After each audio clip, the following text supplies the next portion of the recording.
फारूक साहब, आपने जो बातें आपने कही वो उनकी चिट्ठी में उस तरफ इशारा भी किया गया, और ख़ास तौर पर जिस तरह से उन्होंने राहुल गांधी के बारे में लिखा है, उन्होंने एक तरफ मिसेस गांधी को जो उनके द्वारा सीनियर लीडरशिप में भरोसा दिखाया गया, और सीनियर लीडरशिप ने भी, जो सीनियर लीडर्स थे पार्टी के, उन्होंने लेट डाउन नहीं किया। एक तरह का टैसिट सपोर्ट उसमें मिसेस गांधी के लिए दिखाई देता है, लेकिन राहुल गांधी के लिए जिस तरह से उन्होंने बातें लिखी हैं, आपको लगता है, और ये पहला मौका नहीं फारूक साहब जब इस तरह से एक सीनियर लीडर ने कांग्रेस पार्टी छोड़ दी। हमने कैप्टन अमरिंदर को भी देखा और उनके बाद कई युवा नेताओं को भी देखा, ज्योतिरादित्य सिंधिया को भी देखा, हमने जयवीर शेरगिल को रिसेंटली देखा, अश्विनी कुमार जी को देखा। क्या राहुल गांधी का ये जो सीनियर लीडर्स हैं जिन्होंने दशकों तक योगदान दिया है, क्या ये कहें गांधी फैमिली की ये जो जनरेशन है, राहुल गांधी वाली जो जनरेशन है, उसका वो सीनियर लीडर्स जो हैं उनके साथ एक बड़ा डिस्कनेक्ट है?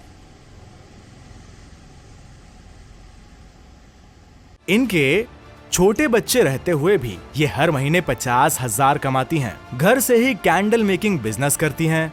आपको भी सीखना है और करना है, फिर क्यों देरी? फ्रीडम ऐप को अभी डाउनलोड करें।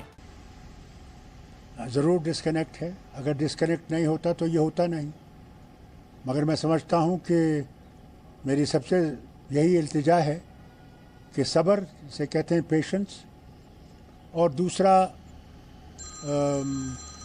not only patience but also to have little understanding of each other। ये जवान लीडर है, इस जवान लीडर की सोच एक तरफ से हो सकती है, और हम बुज़ुर्गों को एक कोशिश करनी चाहिए जवान को समझने की। जैसे मेरी जमात में है, उमर एक छोटा लीडर है, जवान है, और कई हमारे सीनियर लीडर्स जो हैं कभी कभी उनके भी मतभेद हो जाता है, तो मगर मैं कोशिश करता हूँ उसको ठीक करने की। ये क्योंकि मिसेस गांधी थोड़ी सी बीमार रहीं तो वो हो नहीं सका, ये भी एक रीज़न हो सकता है। और अब जबकि वो अमेरिका जा रही हैं, इनको इंतज़ार करना चाहिए था जब तक वो आ जाएं। हो सकता कोई रास्ता निकाला जा सकता था। और मैं तो अब भी कहूँगा इन सब से जो ये सीनियर लीडर्स हैं कि थोड़ा सा सब्र करें और जमात को मत छोड़ें, क्योंकि ये जमात ज़रूरी है।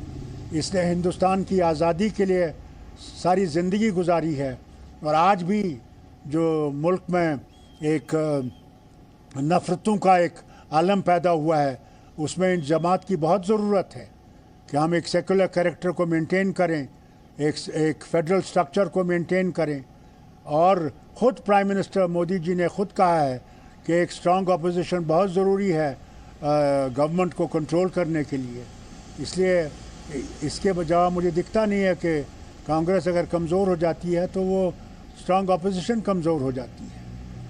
फारूक साहब, आप जो बातें कर रहे हैं, बहुत अहम बातें कर रहे हैं। मुझे आपने पर्सनल एग्जाम्पल के माध्यम से समझाया कि कैसे आपकी पार्टी में एक तरफ सीनियर लीडर्स के तौर पर वेटरन मैं कहूँगी, आप एक तरफ आप हैं और दूसरी तरफ उमर साहब हैं, और वो बैलेंस जो आपने ड्रॉ किया है शायद कांग्रेस पार्टी उससे सीख सकती थी। लेकिन एक और जो बड़ी बात है वो बार बार जो सीनियर लीडरशिप जिस बात को बार बार उठाती रही, जो सीनियर लीडर्स थे उठाते रहे, वो कहते रहे कि राहुल गांधी के नेतृत्व में पार्टी लगातार हारती रही।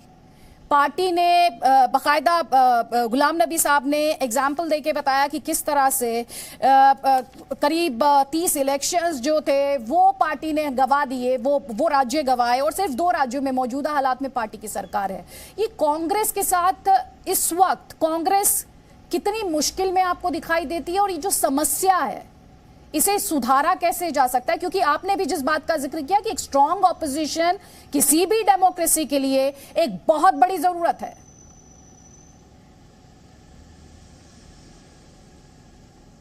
बिल्कुल ज़रूरत है, मगर देखिए ना, अगर आप पीछे जाएं थोड़ा सा तो मोरारजी देसाई जी भी कांग्रेस के बहुत ज़बरदस्त नेता थे, मगर इंदिरा गांधी के वक्त में वो चले गए। इंदिरा गांधी ने कांग्रेस को फिर से इकट्ठा किया और कांग्रेस बहुत मजबूत हो गई। आज भी मैं समझता हूँ, अल्लाह करे कि सोनिया गांधी जी की सेहत ठीक हो जाए और ये वापस आ जाएं, तो ये वही तरह से कोशिश करें जैसे इंदिरा गांधी जी ने कोशिश की थी इस पार्टी को मजबूत करने की, कि अल्लाह इनको वो तौफीक दे कि इस पार्टी को फिर से मजबूत करें और इसको फिर से मुनज़्ज़म करें। इनके छोटे बच्चे रहते हुए भी ये हर महीने 50,000 कमाती हैं। घर से ही कैंडल मेकिंग बिजनेस करती हैं।